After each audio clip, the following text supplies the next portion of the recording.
The event, attended by intellectuals, politicians, diplomats and members of the academia to mention a few, kicked off with the Director General of NIIA clearing the air on the thrust of the roundtable before introducing the panelists to the podium.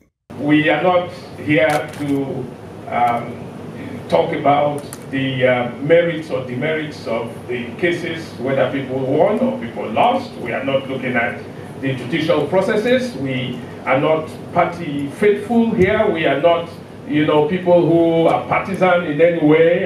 What we want to do is purely an academic exercise, done within the best traditions, of think tanks like the NIA. What we do is, when the doors are shut here, we put ourselves inside here and tell ourselves the whole truth and nothing but the truth.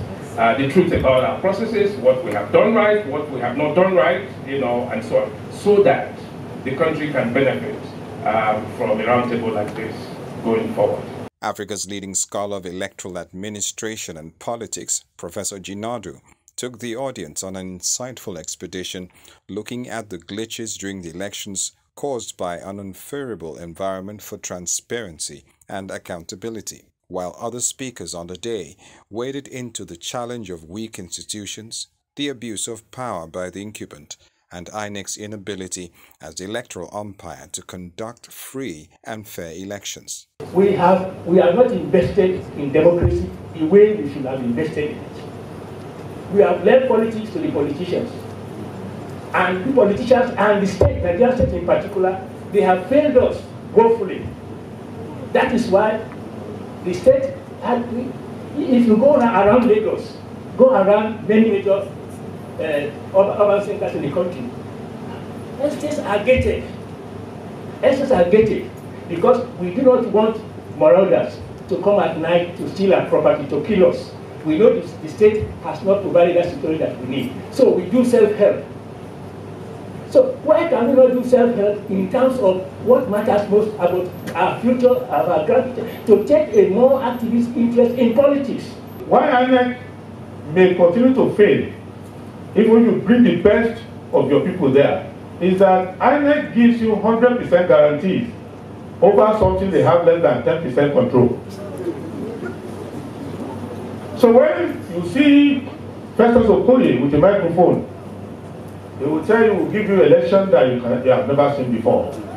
And if the fake promise is going to be gigantic, the INEC chairman will come himself to deliver it and tell you, ladies and gentlemen, this election will be the best in the whole world. But he's not even in control of the microphone that he's using. So when they fail, they come and tell you everything is known from the beginning. That police did not cooperate, the airline did not cooperate, and things like that. So we need to learn that lesson when we are promising and not overpromise. The second factor is the political party. They are another rational player. A political party is not interested in a free and fair election.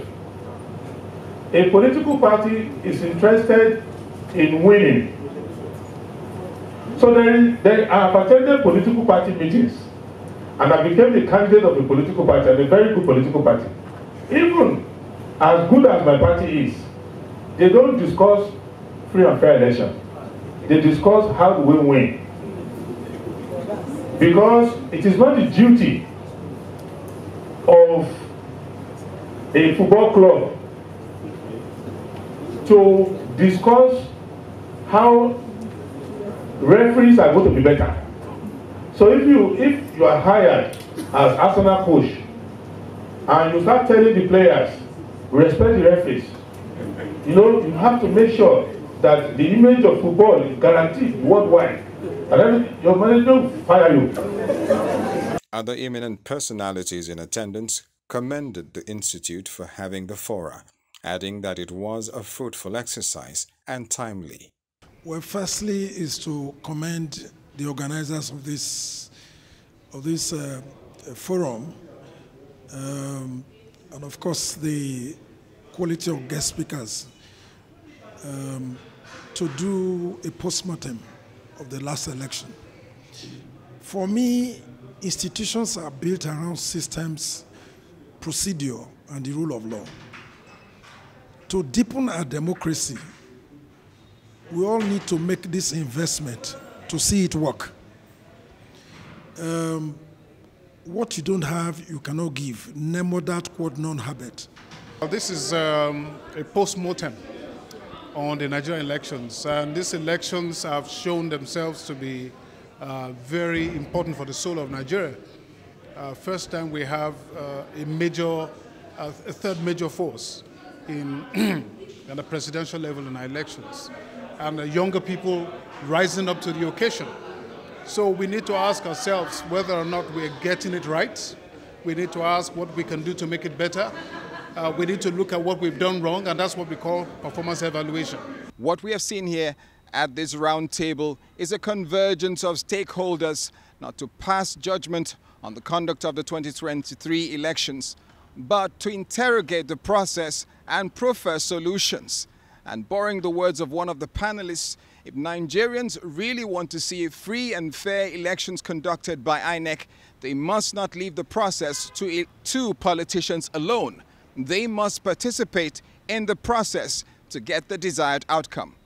From the Nigerian Institute of the International Affairs here in Lagos, Henry Williams reporting for LN 24/7.